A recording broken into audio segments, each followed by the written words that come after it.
Ladies and gentlemen, welcome back to another episode of A Couple of Nukes. As always, I'm your host, Mr. Whiskey, and today is going to be an interesting episode because we are here with someone who, like me, has lived many, many lives. And I've only lived, well, I mainly live two currently, but I've lived a couple different ones throughout my life, both voluntarily and involuntarily. And we'll be focusing today on the involuntary because life takes us in places we don't expect or where we want to go, unfortunately, especially when we're children and teenagers and don't have as much say. And then from that traumatic mess of a childhood we have, we can end up trying out several different routes in life because we are just trying to figure out something, trying to usually find love, find healing, and find normality. And our normal is very different from everyone else's normal. So we're going to be talking about that today, as well as some of that healing process, focusing on creativity and the various mediums through which you can express yourself in a way that is self-therapeutic to you as well as to others. And we'll be focusing on the written works such as books and screenplay and movies and films. So I am here with an awesome guest, Ronika Merl. She has rallied after fighting for her life against food poisoning for the past 24 hours, but she is here, did not cancel last minute. She said, I'm just gonna hope that Power nothing through. happens during the episode. You know, if you're watching on YouTube and it looks like we paused and then resumed, you know It what might happened. It that goes right. unspoken what happened. But yeah, Ms. Merle, it's great to have you here. I've Thank already you had so a great time just pre-recording talking to you, and I'm excited to get into much. some of the Let's dark and personal, but then we're gonna definitely end it on with hope, with recovery, cheer and a ourselves up. bunch of good laughs. So yeah, so Yeah, the laughs are important actually, and having survived the worst things in life, such as food poisoning, I think I need all the laughs I can get. I feel a yeah. lot skinnier now. That's I feel like you don't want to be laughing too much after in that for like a set amount of time after food poisoning. One laugh could lead you to an incident, so it's like you don't want to laugh and get Yeah, can we? I'm not going to have an accident during the recording of this podcast. I hope. fingers So, crossed. and even if, look, that's something we could talk about really, really importantly because sometimes we do just mess up, and sometimes we do have accidents, and then you pick yourself up and literally clean yourself off and move right on, and you gotta I'll be power through. paying I'll be paying That's what close we're gonna attention do. to your eyes because even if you maintain your demeanor, there might be some widening of your eyes that's I'm like, a very good actress. okay, true, true. So I've got to be on my best game. Thank goodness Yeah. they haven't invented the smell-o-vision yet. Otherwise, Yes, thank God. I might not see it, but there might be signs. Oh my God. Yeah. That's that. Can I just disclose I've never started a podcast with discussion of that, Yeah, which is well, great. There's always room for new experiences. I love it. yeah, yeah. We'll have to record again, and next time I'll show up food poisoned, and we can make a competition of Exactly. who was the Exactly. better, Sick let person. days days Yeah, of podcasting without an incident. Get one of those exactly. signs. Exactly. But yeah, That's what please tell us all about yourself outside of your food outside of poisoning battle. my medical history. Outside of my medical history, I've quite the history. So the quick rundown is, you mentioned something about having lived multiple lives. I think that is something that was one of the reasons I think we are so well suited for talking to each other. So I grew up in a tribal community in the Himalayas, which was very rural, very kind of 15th century, no Yeah. electricity, no running water. We were goat herders who moved around the mountain and lived in clay houses and tents. So very secluded and very far away. Then I moved to Austria with my mother. She's Austrian. And then I lived a very, very privileged and very kind of comfortable and very kind of nice upbringing. We had a beautiful vineyard. We had, nice houses and horses and all sorts of luxury things. Um, and then when I was 16, I fell in with a very kind of bad crowd. And I was not taken away. I was brought off And I was in prostitution for 4 years.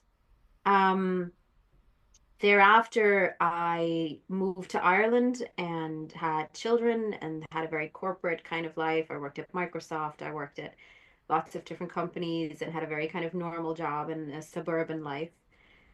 And then the pandemic hit, and then I knew that I'd always known that I wanted to be a writer. I always known that I wanted to be in film, that I wanted to be a creative. So I took the jump on my 30th birthday to pursue the kind of creative life. So that's my current life. So I've had quite the it's been quite long, this journey. Um, so it's interesting when you say having lived multiple lives, but it's not always by choice. I think the life that I'm currently living, the one where I get to make art for a living, where I get to write stories, where I get to talk to people such as yourself, or do the work that I do. That's the only life I've lived so far that was really actually my choice. Mm. So it does take several tries for you to get to a point where you can actually say, "Oh, this is what I want. This is the authentic me." Without any baggage and without any kind of influence of wanting to swing wildly in the different direction of what you've just come from. Um, so healing yourself to a point where you can decide which kind of life you actually want to live, I think can be very difficult, but is the most rewarding kind of journey. Yeah, and one thing too is sometimes we think we want to live a certain life and then we start living it and Yeah, it's not what we thought it was or yeah, who we thought we were, yeah, which is so important. yeah. And it's interesting. I was thinking about you mentioned going from a life of very a dated life, no electricity and all that, to Yeah. vineyards. And I think it's interesting how people go one of two ways most commonly. And Yeah. I know for me, I'm on the side of that kind of constantly worrying that when you get a life that was better than the one you have, of losing Hmm. that. But Yeah. there are people who get that power hungry, who I'm going to take everything. I want more and more and more. Yeah. But for me personally, I know I've always been on the side of, like I recently went on a cruise for podcasting, Hmm. which for again, there's a podcaster's cruise. It is real, blows my mind. Oh, And wow.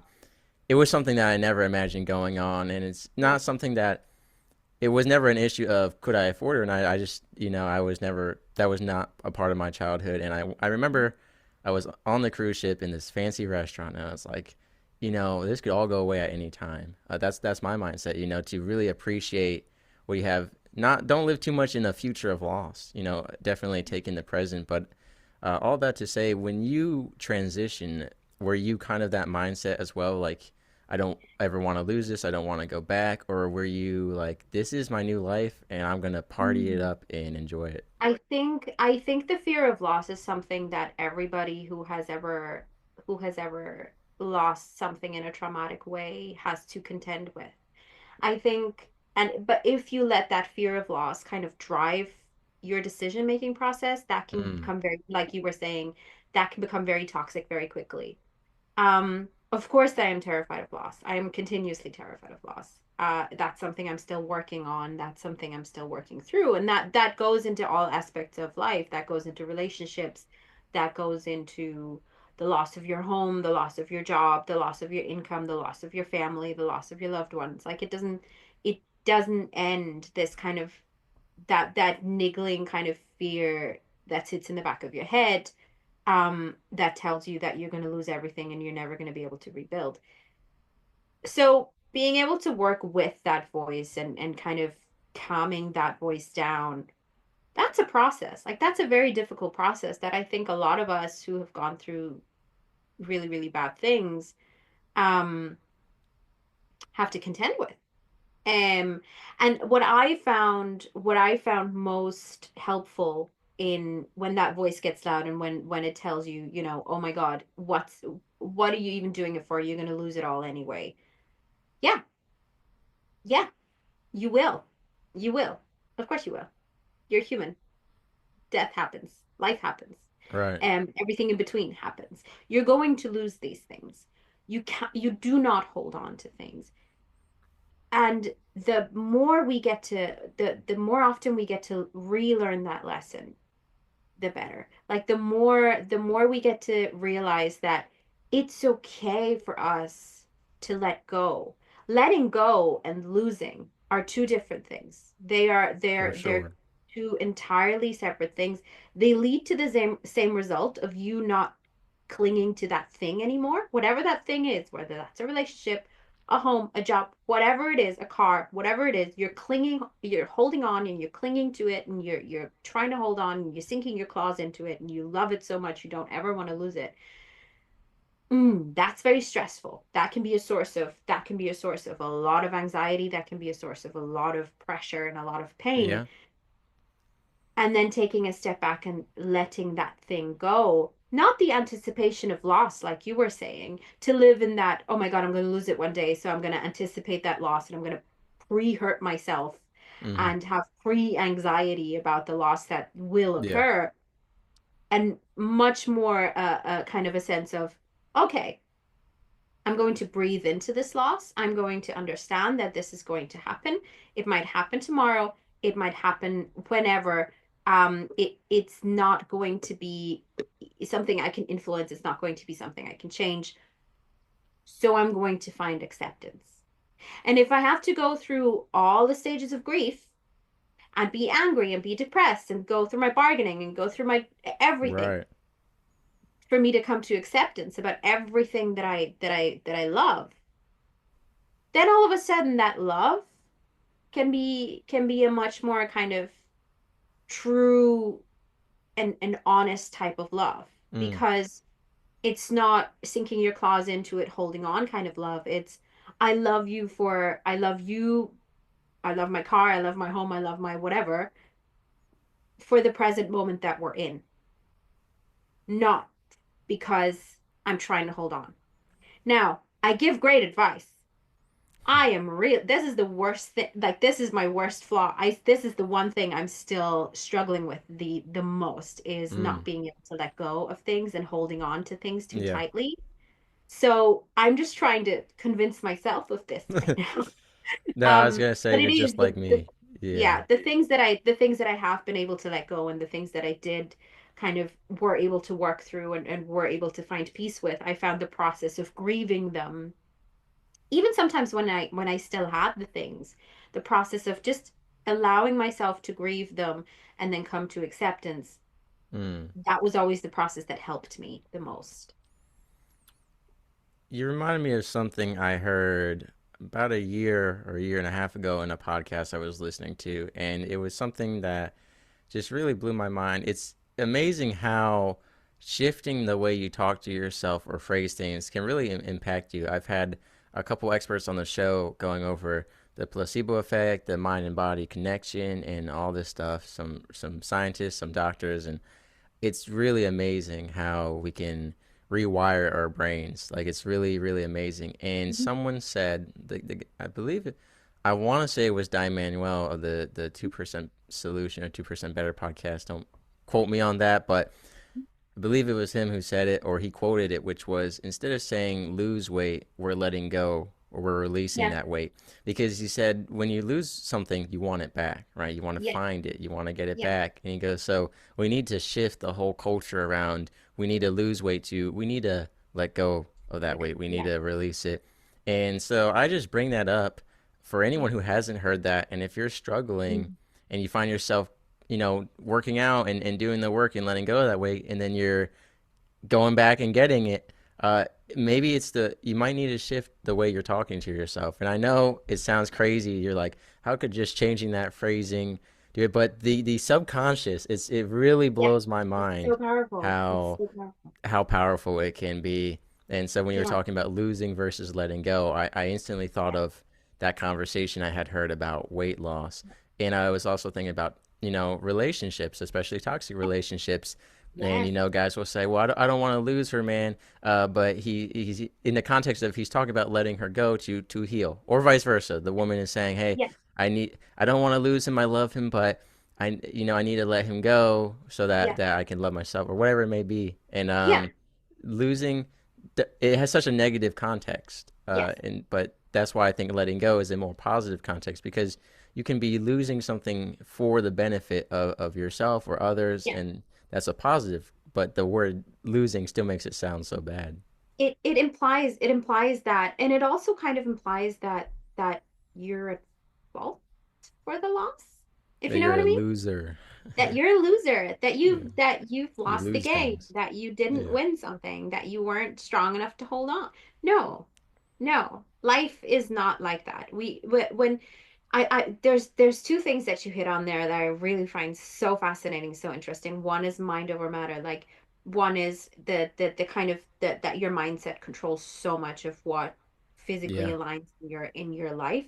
And the second thing is to kind of go back into the that a toxic relationship or any relationship really, when you're trying desperately to hold on to someone, like holding on to things a little bit different, a little bit easier. So if you desperately want to hold on to that awesome car that you bought, but you're struggling to make the loan payments, you can work harder, you can get a different job, you can take up an extra shift. Right. Like there's a lot of things you can do to keep your car, right?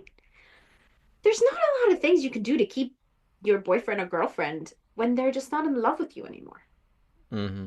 You can't really take extra shifts up to earn more love. Like that's not how human relationships work. Do you know what I mean? So we very often in relationships, we really kind of that letting go can be that much harder because there's no work you can do. There's no task you can do. There's nothing that can make you more quote unquote deserving of their love or affection, which that's toxic in and of itself to think that you're only deserving of someone's love and affection by virtue of how hard you work or what you do Right. or Right. Yeah. tasks you fulfill. Of course you're not. Everybody is lovable for their own right. So letting someone go when you want to hold on is intensely difficult, especially for people who have been traumatized, especially for people who have Mm-hmm. been neglected, who have been abused, because we feel like when finally, oh my God, finally someone's here who loves us. This has never happened before. This will never happen again. You're the only person in the world who has ever loved me. You're the only person in the world Right. who could ever love me. Don't ever leave me because you're the only person. That's the kind of spinning that's the kind of spinning sentence that just runs around in our head.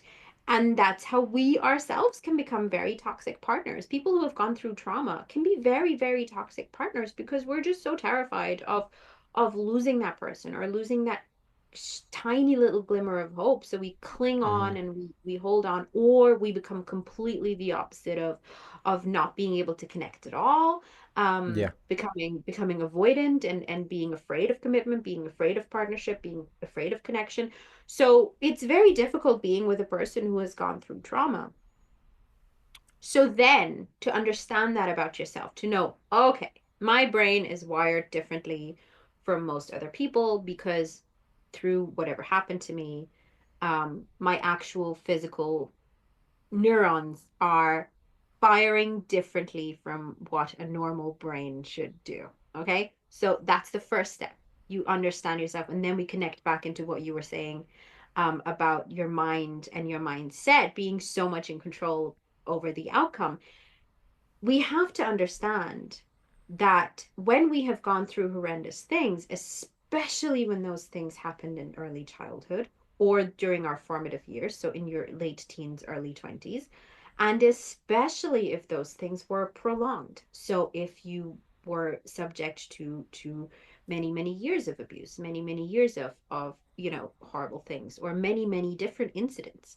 Um, so what we find very often with complex PTSD is that the trigger points can be random. So we don't really know what's going to trigger us because there are so many different trigger points inside our brains because the prolonged trauma that we were subjected to just created that many, right? And we don't know where they're sitting. They're hiding like tiny little rabbits hiding in their rabbit holes, and we don't know where they're going to come from. So that's the first thing we have to understand. We have to understand that we're not different because, oh, we're so special and we've gone through so much trauma. No, we're different because our actual physical brains are wired in a different way. And nobody can explain to you, you can't even explain to yourself how that wiring works because you don't know.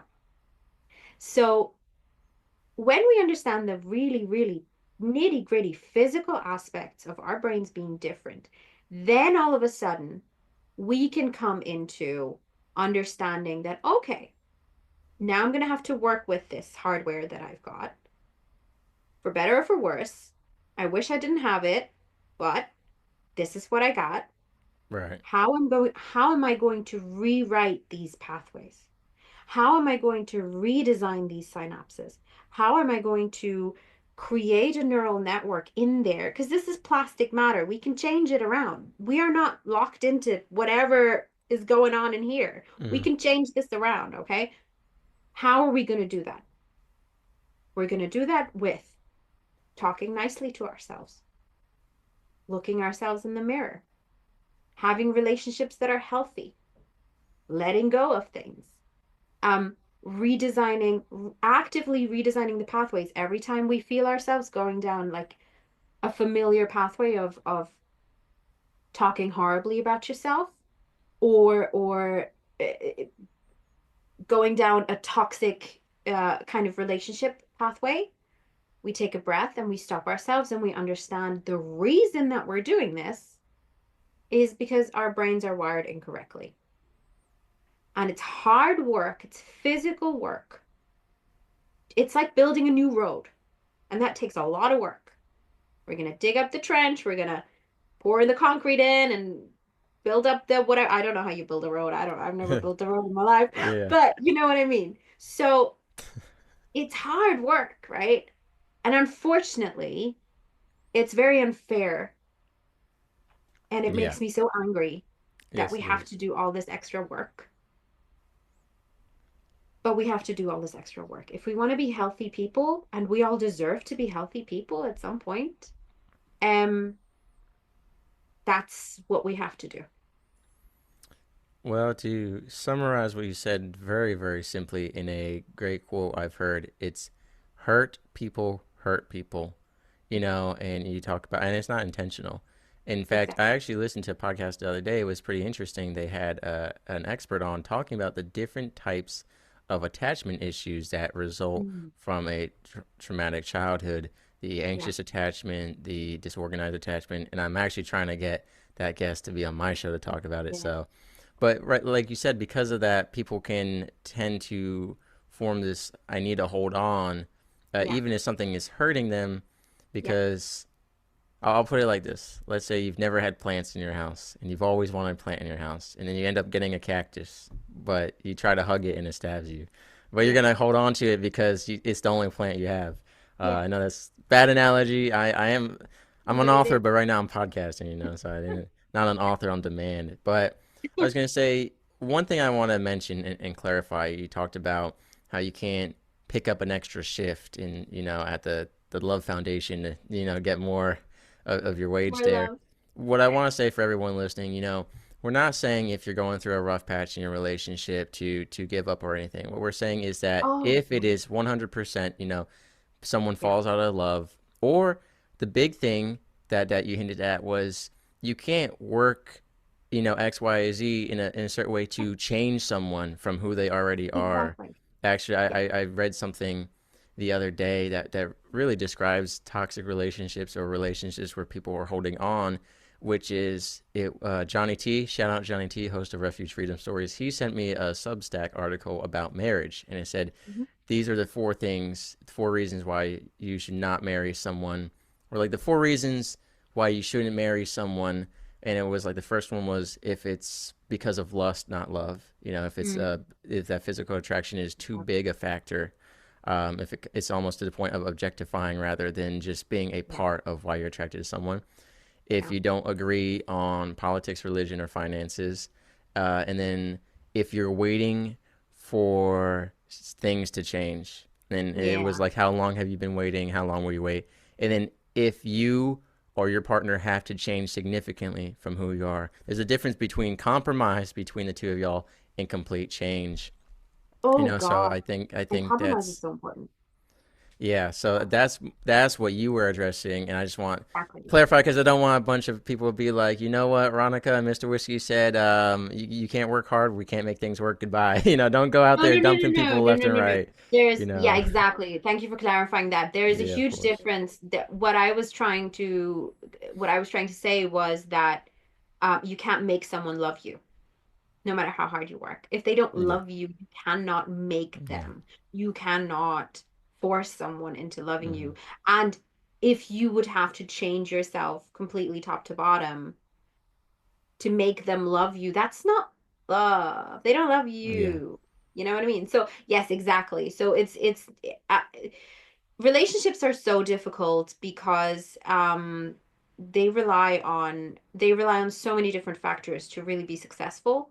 Um and especially when you don't really know what love feels like and when you don't really know what it yeah, is, it can be such a strange, unfamiliar feeling to you that until you've experienced it a good few times, like you have to like experience it 3 or 4 times in different versions and in different varieties to really understand and to not be afraid, like to not be afraid of losing it or be afraid of it, for you to actually really finally get through it. So my therapist said that it's not going to be the first relationship that I have after kind of stepping into my healing phase.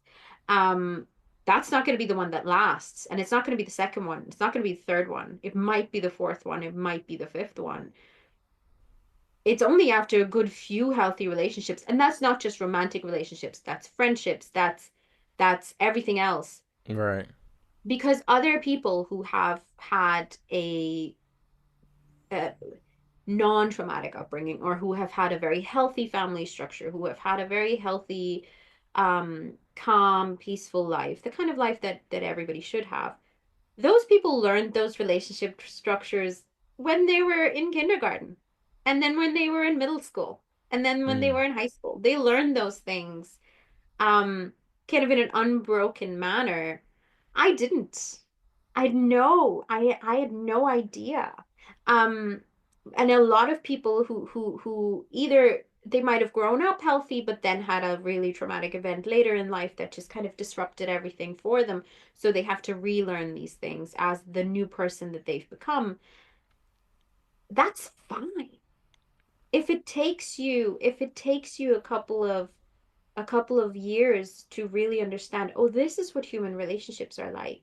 mm, This is the type of person I'd like to be. These are the types of people I'd like to surround myself with that are healthy for me, that lift me up. And the sad news is that some of those are gonna break. Some of those aren't gonna turn out to be as healthy as you hoped they would be. And that's okay too. And then we come back to the letting go. And then we come back to right, the it's okay if I lose this friendship. It's okay if I lose this relationship. I am still, my self-worth is not tied up in this other person liking me, in this other person loving me, in this other person wanting to be my friend. And to untangle your self-worth of from the perception of others, I think is one of the more difficult things that we have to kind of contend with as well. right. Well, especially if you've had a traumatic childhood where you didn't get validation from parents or Exactly. mentors or other Exactly. friends or lovers. So Yeah. I agree. I have a couple interesting questions for you, Ronica, but I want Mhm. to pivot real quick to back to when you said you can't make someone love you. Not personal experience, maybe, but if a woman does not love you for 5 to 6 years and then she ends up homeless and you pay her housing bills and her car bills and then she says she loves you, maybe she didn't change her mind. Maybe you're just paying for her to not be homeless. That's very specific. Yeah, Um, well, I'm just giving an okay. example. I want people to Oh, relate if anyone yeah. relates, but Okay. it has nothing to No. do with me. Um, Has nothing to do with okay. me. That's a very Not gonna specific name drop thing, anyone. but I would very much question kind of that love. Yep. It can happen, you know. Yeah, well, it can Uh, happen. I It don't didn't think in it's this real person's love. I example. It don't did not know. I happen. mean, I only know what you just told me, so I don't know. But Yeah, I but anyway, okay. that wasn't the main point. I just something I wanted to bring up, and then we ended up talking a lot about love and dating and healing. So I do want to bring Hmm. up two things from your life. Yeah. One, you mentioned prostitution, which is a Yes. conversation I do want to have, and then I know Yes. from your bio, which you haven't Yeah. shared with everyone yet, is you dated a Hell's Angel that was twice your age. Did. I almost became an off-brand Florida Hell's Angel. That's one of the other Really? lies I almost lived, which we can get into later on. But Yeah, I, let's. Because I, that's a I really interesting kind of harsh part of my life. Yeah. yeah, I want to start with the prostitution aspect, Mhm. which you mentioned earlier in the beginning of the Yeah. episode. You said it shortly after when you were around 16, you got involved with the Yes. wrong crowd. Is that what pushed you into that? Was the Yes. prostitution voluntary Yes. or involuntary? It was voluntary, which is people always think, which is why this is one of the reasons I really, really talk about this topic as often Hmm. as I possibly can. And this is one of the reasons I'm here right now. And this is one of the reasons I'm an activist, and this is one of the reasons I speak all the time. And people can't make me shut up about it. Because it was voluntary. I was not forced. I was trafficked later on, and things got very, very, very dark much later on when I was around 18. Things got a lot darker. But starting out, it was voluntary, and I was not put into a room and like treated horribly and beaten up and forced into this. That was not the case. I walked into it with my eyes very open. But I was also only 16. I was a teenager. I had been severely abused by both my parents. I was beyond beyond broken. Um, so no healthy 16-year-old girl should walk into it with her eyes open and voluntarily and with a smile on her face.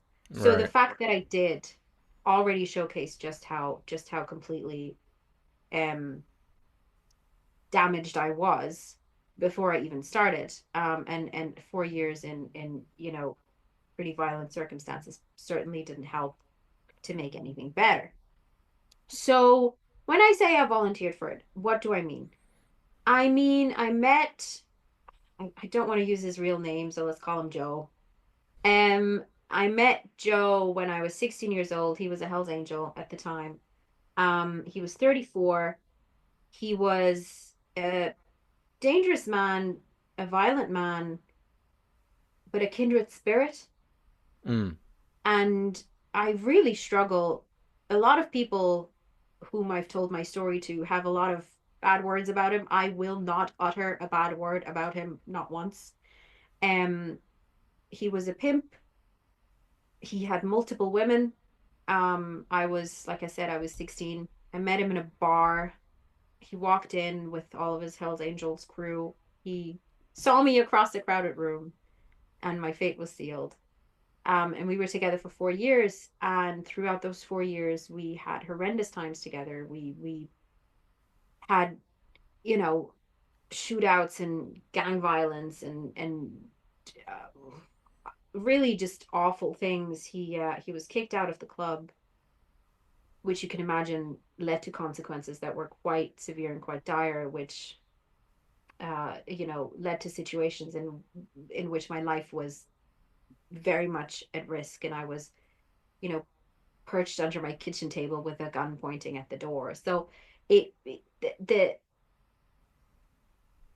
the situations I was put into in those 4 years were horrendous.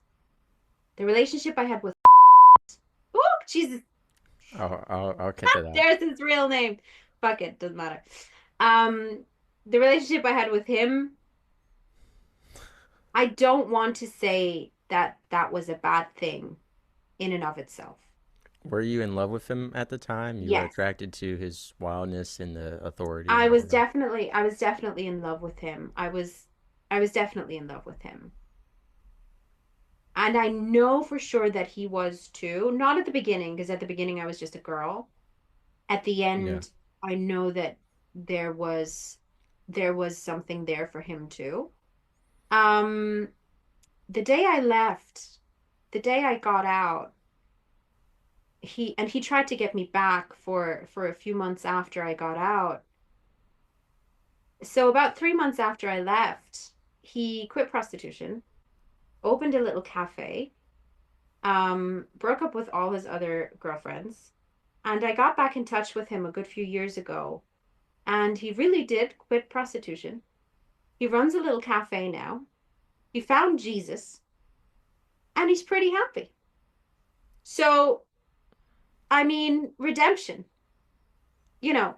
So he wears weird Hawaiian shirts now, Don't and he say got that because really, I that's no, don't say that because when I'm not on the yeah, show, that's what I wear. that's what you wear. But that it's a positive thing. Like he's all colorful and wears Hawaiian Oh, shirts, okay, and yeah. he's walking around with sandals on, and he's super happy with his life, and he runs a little cafe, and there's nothing evil going on in his life at all anymore. Mm, So, and he says to this day that my leaving was the catalyst for that. mm, So wow. that's why I cannot bring myself to say anything horrendous about him. Yeah. What I will say is that the experiences that I did have during those 4 years were horrendous. I was severely raped. I was beaten to within an inch of my life. I had my jaw broken. I nearly died. I have, there were horrendous things that happened during those 4 years, and they traumatized me and they changed me and they made me into someone I was never supposed to be. Um, so when I speak about my time in prostitution, I always want to make very, very clear that when you walk into something, even though you walk into something with your eyes open, you don't know the consequences of what's going to happen. But once you're in the consequences, you do have the ability to get yourself better. Sometimes you don't have the ability to get yourself out completely, or maybe not as quickly as you want to, or as quickly as you can. Um, but you can. Eventually, you will get out. And it might take longer, and it might be harder than you thought, but nothing is permanent. Nothing is forever. So, yeah, it's a bit of a So did did prostitution negatively affect because we've had a couple episodes on the show about sexual intimacy and mm-hmm, how the world is destroying that through social mm-hmm, media, yeah. through young women making a lot of money by posting their inappropriate photos and all that. Did prostitution affect your view on intimacy and the way you process stuff? Do you feel Yeah. like at some level that prostitution was a way to feel loved and like Well, that's a really interesting question. I think there's two questions in here. Was prostitution a way to make me feel love, and how do I work with how is my intimacy now? yeah. Um, to answer the first one first, was prostitution a way to make me feel loved? Um, yes, I think so. Um, I substituted sex for love when I was young because of the way I had been treated during my childhood. So Right. both my parents sexually abused me. So sex was love in my eyes Mm. because I didn't know that it wasn't. And if that's what your parents do to you, then you kind of think that's what love is. Um, so yes, I'm this is the first time that I've asked myself this question, so thank you for asking it. Yeah. Um, but I think the answer is yes. I think I did substitute one for the other because I didn't have any love. And how am I dealing with my sexuality now? I love this topic so much. I'm gonna talk for 3 hours. No, um, healing your sexuality and healing your how you approach intimacy can be such a difficult thing. It is one of the most difficult things that we can ever we can ever attempt, because it's the most base instinct. It is the most kind of integral part to who we are as humans, is how we deal with our sexuality. And growing up is such a difficult thing anyway, so that when we're when this big huge wrench gets thrown into our growing up of a destroyed or warped or kind of mismanaged or mis kind of represented Yeah. duality, it can be absolutely impossible to untangle that. So I am very, very, very happy. I love intimacy. I think sex is amazing. I am not afraid, even though I've had many, many very difficult sexual experiences in my life, obviously. I'm really happy with sexuality now. I'm very self-expressive, and I love everything to do with sexuality. And that can be a very healing factor. And also because now I own it. It's mine.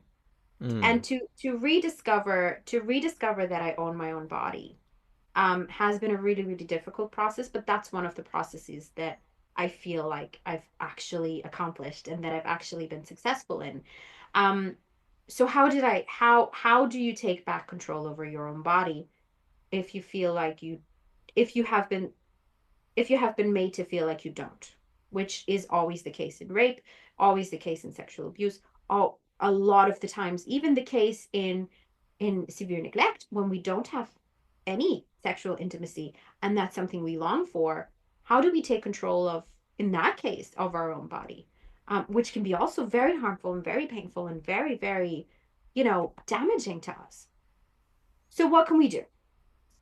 I think one of the most healthy kind of approaches is, again, self-acceptance, and the acceptance that you cannot, no matter what it is, make other people, again, to go back to that topic, you can't make someone else love you. You cannot make someone else a part in your healing process. If somebody else becomes a part of your healing process through their affection and their love and their input and their wisdom and their sexual prowess, you never know. Um, that's beautiful. That's wonderful. But depending on somebody else to heal you, that's not going to work. That's not how it works. So when we work on ourselves and really kind of discover, who do I want to be as a person with all aspects of our personality? So even when we don't have any sexual desire or whatever the kind of where we are on the spectrum, self-acceptance is the first thing. Self-acceptance is the first thing that we have to come to in order for us to have a healthy sex life and a healthy sexual understanding of ourselves. Um, because you cannot expect anybody, your partner, your lover, whoever, society as a whole, whoever, um, to kind of give you that acceptance, or to give you that self-determination, or whatever it is that you want to call it. It has to come from within. And if your power has been taken away, and however that looked in the moment, the place you regain it from is yourself. So it's complicated. It's the most complicated thing in the world. But also, again, it can be done slowly, with a lot of patience with yourself, and with a lot of love to yourself and acceptance. And every time we think about bad things, or we think about horrendous moments, we take a breath and we accept that this is what we're thinking about and this is how we're feeling right now. And then I think slowly we can come to that healthy kind of mindset. What you mentioned, I think, is very applicable to people because I think not just people who have experienced sexual abuse of some kind, but I think a lot of people in general, especially the younger and newer generations of today, have that equivalent of sex as love or value, because what we see online is your beauty is your value, and beauty being not being a beautiful woman, but how busty are you, or how much sexual entertainment or value can you bring is your actual worth. That's what we're seeing a lot with social media.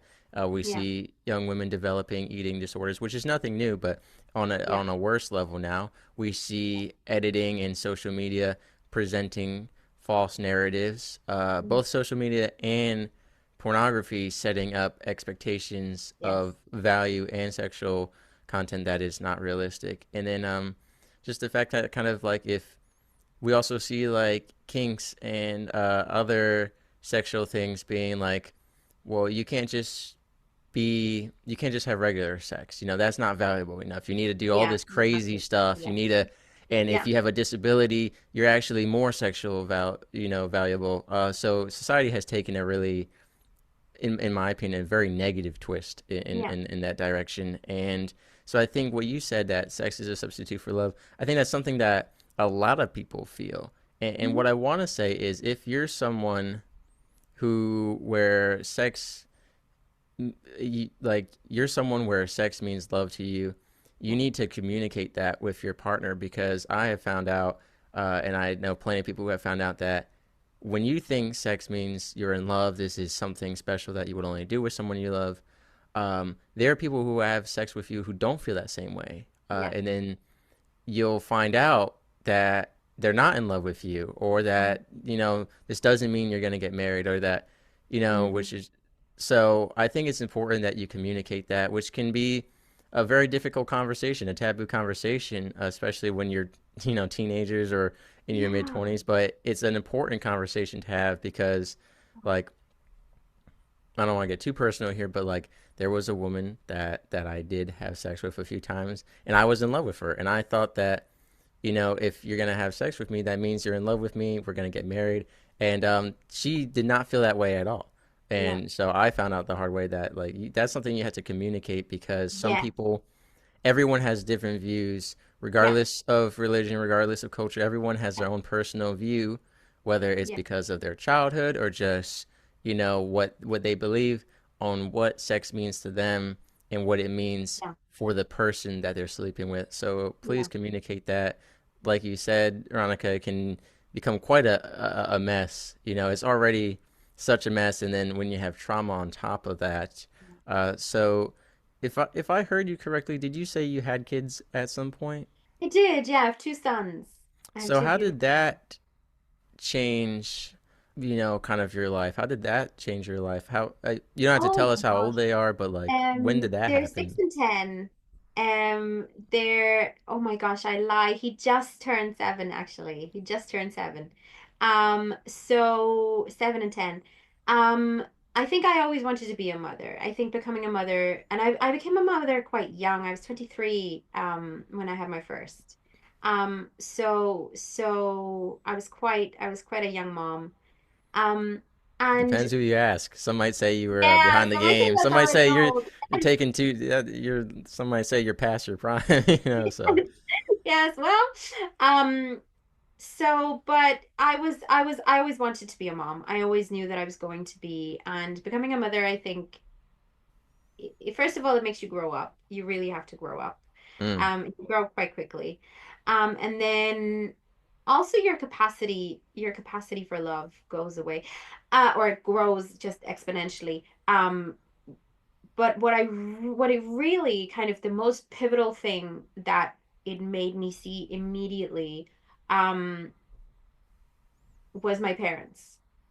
So immediately after I had my eldest son, my tolerance towards what my parents had done to me vanished, gone immediately. I'd been very kind of forgiving, and I thought, oh, they were horrible parents and they did all this horrible stuff, but they're still my parents, and I should play nice, and I should be nice, and I should play nice, and I should accept them, and right. you know. And immediately after I had my son, I just thought, no, no, no, I do not. I do not accept what you did to me. I do not accept that this is normal. I do not accept that that is something you can do to a child. Mm, And my parents have never seen my children, and they never will. Um because I'm not about to allow my parents. anywhere near my child. They wouldn't, I'm sure they wouldn't hurt them, but they hurt me.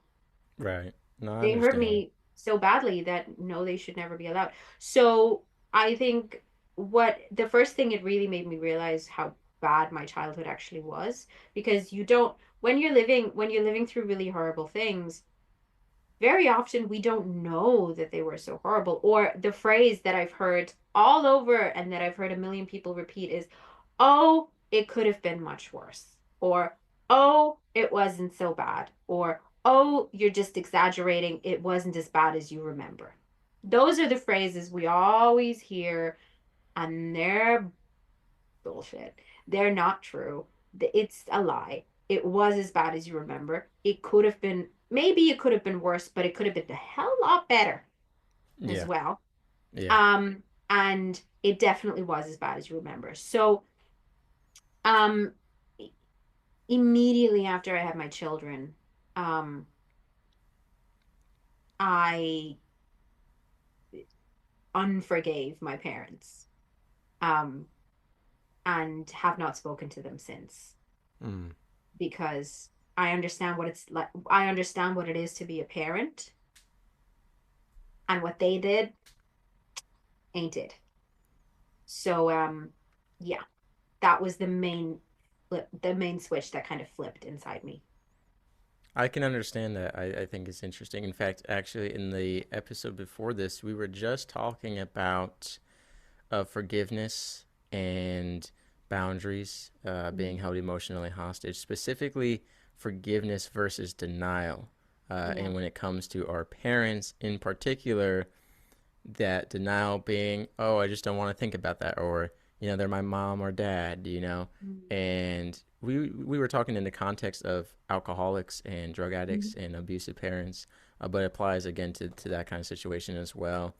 And I think, yeah, I guess being a parent could definitely change that. And Yeah. I know I am thankful for having relatively awful parents because I feel like it has set me up to be a good parent. I know it can go the wrong way, right? I could end up just like my mom or dad, but there's a Yeah. lot of things that I have in the back of my mind already of could Hmm. never do this, could never do Yeah. that. And yeah, I think there's a balance to be had. There is the my parents are just people, they did the best they could do, and then there is the my parents are people and they made bad choices and they did stuff on Yeah. purpose. So, Um, in my case, I don't think they did the best they could do with me. The awful thing, not the awful thing. I mean, it's really good. Both of them had children after me separately. Um, mm, so okay. I have half siblings on both sides, and all of my half siblings had really happy childhoods and were never abused Mm. and are really happy, well-adjusted people. So no, they didn't do the best they could do with me either. I feel I And I'm feel like, your jealousy and your resentment. like, Like I feel the same way. oh, Just hearing that, I'm like, oh, good for them, right? good for them. It's Like, like I'm so happy they did. I guess, Look, I wouldn't wish them anything bad yeah, of ever. course, of course. But like, yeah, it was only me. It was only me that my parents did that to, because I'm the only child in that relationship. So they were just so toxic that they just kind of spun themselves into a toxic mania, and drugs were involved and everything. So, but as soon as they separated from each other, they didn't, like, they were still not great parents. But they weren't as severely abusive to their other children as they were to me. Um, which I don't think there's any like real resent. I joke now about it. There's no real resentment towards my siblings. I wish them all the best. But incidentally, I've not spoken to any of them in more than 10 years either. So, Yeah, no, I get you that. know, I see. I kind of don't really have family anymore. And I'm not willing to make the sacrifices that I would have to make in order to get back into that circle, because it's not Yeah. worth it. So, yeah. So let's kind of shift gears to we've talked a lot about your past and your upbringing and kind of the past few years as well. But let's move into the modern day and age, current times. We mentioned in the very beginning screenwriting, poetry, activists, artists, and using those. I mean, when did that come about, and what is the whole journey with that? I love this. I love this so much. Okay.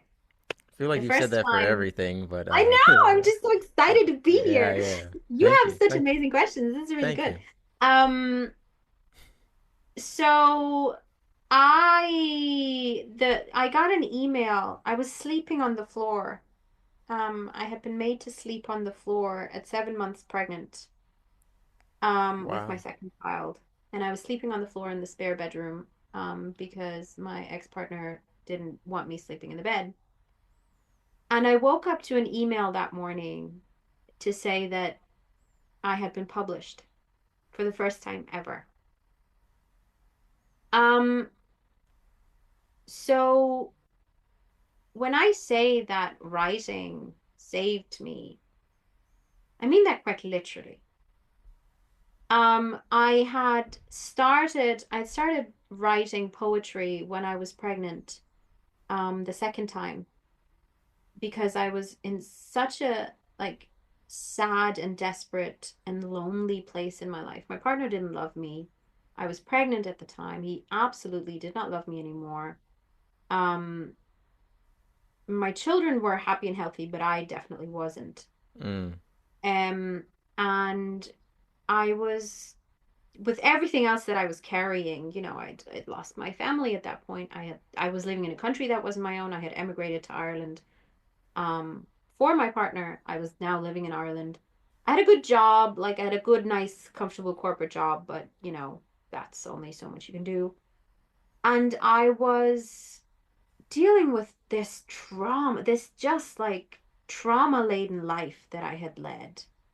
Um, and I was just so full to the brim with grief. I'd never had a day of therapy in my life at that point. And I didn't know what to do with all this grief. And I didn't know what to do with all this absolute agony and pain and hurt that I was just heaving around every single day. And it didn't help that I was, pregnant like a huge big bowling ball in my belly. It was ginormously pregnant. Um, and so I sat down to write an essay about a situation where my mother left me on a bus in India when I was 5 years old, and she just basically abandoned me on this like overcrowded bus in India. And I wrote that essay because it was one of the like more traumatic memories that my brain was still kind of allowing me to remember. Um, and I sent it off to like a magazine or something. And that opened the floodgates for me. That really did. Like it opened the floodgates for me to remember things that I had completely suppressed, that I had not allowed myself to remember. And the one thing that really helped me to process all these memories and to process all of the trauma that I had been carrying around with me silently, completely silently for years and years and years. So I left prostitution when I was 20. I was 27 when I started writing. I mean, I'd always kind of dabbled in writing, but seriously sat down to really start writing at 27. Um, so my brain had just fully cooked. I had just become a true proper adult, which happens around 25. Um, And so I was actually starting to become a real proper adult human being. And I sat down to write and I never stopped. I never stopped writing. And becoming more and more successful in first with poetry and with essays and with short stories that were published in magazines and stuff like that. And then moving into screenwriting, in 2019, and I won quite a prestigious, competition very early on in my career, which then led to, screenplays being optioned, which then led to screenplays being produced, which then led to me being commissioned for screenplays and me having the career that I have now. Um, if I did not have that catalyst and knowing that I could be successful while being true to myself and doing something that felt really healthy and felt really good, I'd still be sleeping on that floor. So, waking up to that email on that particular morning and realizing there's a way out Mm. There's a way out of this. Not financially, because financially I was fine. I was better off financially then because I had like a cushy corporate job, and now I'm an artist. Um, Right. Yeah, of course. yeah. Um, but emotionally, I did not have to depend on the man who did not love me. Right. I had to depend on myself. And I could depend on myself emotionally by speaking and by writing and by creating art. Because I knew that through writing and through art, I could not only overcome the things that I had gone through, but make them into something that was valuable and that was healing for not just me but for other people too. Um, which is again that's one of the reasons I'm here now to talk, because I think I found my calling in speaking to these things, whether it's through writing, whether it's through film, whether it's through visual mediums. Um, speaking about what it is that can break us and then what it is that can heal us. That's what I have to do with my life. That's the purpose of my life. Um, and that is what I will spend the rest of my life doing. And it happened on that morning when I was 7 months pregnant that I stepped into it. Wow. I think the most beautiful part is there was a way out, but it was really a way that you had to make yourself. It's a way you had to make yourself. So I think Yeah. that's It important. comes from within. Yeah. And we're gonna have your website in the description below, of course. And I know you've got your projects on there, but you also have services. So I just wanted to go over that about what you do when you work with people nowadays. What does that look like and entail? So mainly I work with people who want to tell a story and aren't quite sure how to get started. Whether it's a screenplay, whether it's a short story, a novel, a poem, even a poetry piece. So I've helped people all over the world. So my last project that I was really, really excited about was two projects actually. One of them was a short story about Nelson Mandela, which was really Mm, interesting. It was about a relationship he had with a friendship he had with a prison warden. Um, and that was a really interesting story. And the person I worked with just knew what he wanted from the story. He just didn't know how to turn it into a treatment for a screenplay. So I was able to sit down with him and we were able to turn it into a treatment for a screenplay, which is just like an outline for a screenplay. And then the second thing that I did very recently, I can't say too much about it because it's all still under wraps, but I was very lucky to be able to adapt a novel series into a film for a TV show, a film and a TV show. awesome. So I'm very lucky now that I get to work with people who have stories to tell, and that want me to help them tell the stories, whether it's they want to write it and they just need someone to kind of help them out a little bit or a little bit of encouragement, or whether they want me to actually sit down and write the screenplay for them. Um, so that's what I do. And then that's my film work.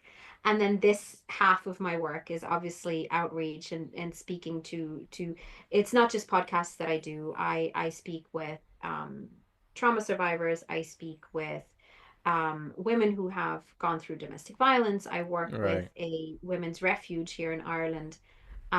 So I give talks there and I help with kind of outreach and with art therapy and stuff like that. So that's my other half of my work. Um, that I'm also, tremendously happy about. So I'm happy to speak at any kind of event or anyone really. I'm happy to talk to anyone.